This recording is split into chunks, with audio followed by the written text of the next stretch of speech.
And I decided, I said, hey, enough is enough, man. I have to do something. We have to do something as a community to stop this. Because if we don't cut this malignant cancer off, this city is going to be destroyed. The last murder we had in Roanoke, a young man named Jermaine Black. I spoke to his mother last night on the phone. And she told me, she said, Shawn, she said, I'm going to try to make it to the meeting. And she said, but, you know, tomorrow will be the anniversary of when he was buried. So, you know, every day she's connecting him with a day some kind of way. Right. You understand what I'm saying? Right. And she said it's just eating her up. It's not, it doesn't seem like it's fading away. Right. It's still just eating her up. Mm-hmm. This is the pain that as men, particularly men, is causing to families by pulling out a gun and pulling the trigger, because once that bullet leaves that chamber, it's no say, oop, I made a mistake. If it hits him, he's gonna die. He's dead, he's gone. I had a friend of mine, KP, a whole lot of people knew him.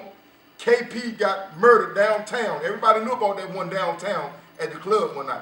I had just got finished talking to him 2 days before he got murdered.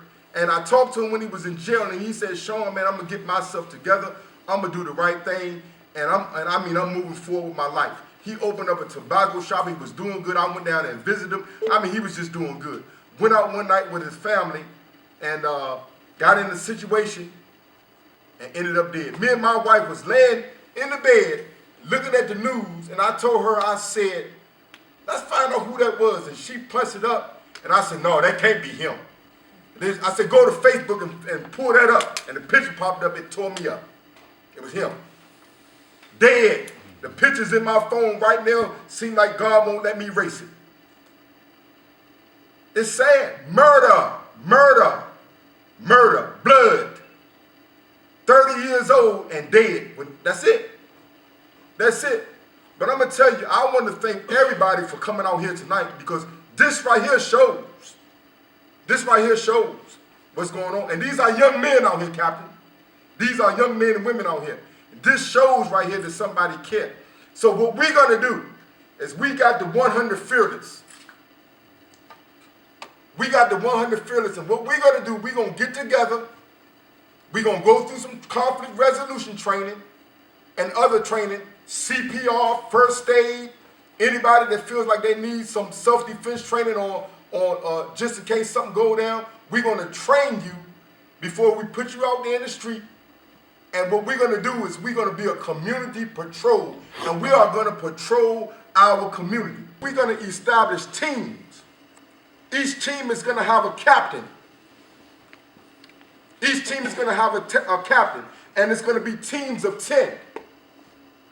So once we go, if I might have a team downtown, by the clubs downtown on one part, another team down this part, another team up in Shenandoah Village, another team in Lansdowne, another team somewhere, but it's going to be at certain times. And the only thing I'm requesting is 2 hours of your time a week. 2 hours. Who can't commit to 2 hours? To protect their community, their women, their children, and the elderly. If you can't commit 2 hours, your wife needs to kick you out the house, because you need to protect your community. I got a duty to protect everything that's around my house. If somebody coming around my house with some foolishness, my wife shouldn't have to get up and run to the door and try to protect. The man should do it. I hate that we even had to call the women out here. But Shanika told me, said, no, no, you can't just call the men. Some of them stronger than us. It's sad to say, but some of them stronger than us. But it's a beautiful thing that they want to take part in it. Every man has a duty to protect the community, their women, their children, and the elderly. We have a moral duty as men to do this. Some guys, some men don't even know what their job is. They think they're just supposed to be out here and be a player and make women pregnant and have babies everywhere. And that's not what a man is, brother. That's not what a man is. As a man, you got a duty to protect what you produce. And be respected. Faith without action is meaningless. The word that captured me is the word Action. Right, yes, sir. Action. Faith without action is meaningless. Action, I use that as an acronym. Right. Accepting challenges to improve our neighborhood. Action. Accept that challenge tonight. Accept that challenge to improve our neighborhood. And the first thing we need to do is stop the killing. Stop the violence. We got to do that. It's very important that we do that. And I'm telling you, and I was telling one of the news anchors today that, you know, I was just woke up this morning and God put on my heart, and he said this to me. To kill another human being is to kill my creation. You got to deal with him the last minute. Some of you may not be faith-based or believe in this, but to kill my creation, you got to deal with me. And that's what we do. Anytime we kill somebody, we kill him with the creator and created. Did he give you that power to do that when it wasn't in self-defense? Or you wasn't trying to save your life? No, you didn't. So what we're going to do as 100 Fearless is we're going out and we're spreading love and kindness. When I see somebody getting ready to harm another human being, that's when we got a duty to step in and to utilize what we're going to be taught and trained in these classes. That's where we come in. That's right. We saving lives. We saving lives. So a community cannot work at all. And I wrote this down because I mean it comes to my heart, but I want y'all to listen to the words. Crime and violence can never be solved by those in law enforcement alone. There has to be partnership between law enforcement and the community. But that relationship has to be based on respect and trust between both parties, the community and the police department.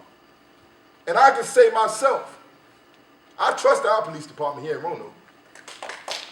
I trust her, I respect them. One thing for sure, we don't have to run around here and say, hey, so-and-so got beat down last night, or so-and-so got stumped, or so-and-so got shot down and killed by the police. Roanoke is a beautiful place, man. Any of you that have never lived anywhere, I lived in Washington, D.C. just about all my life. I'm going to tell you, living here is beautiful. And we need to keep it beautiful. We don't want people to come here and know that we on the map for murders. When this Virginia supposed to be for what? What they call it? What is Virginia for? Okay, we don't want to change that word.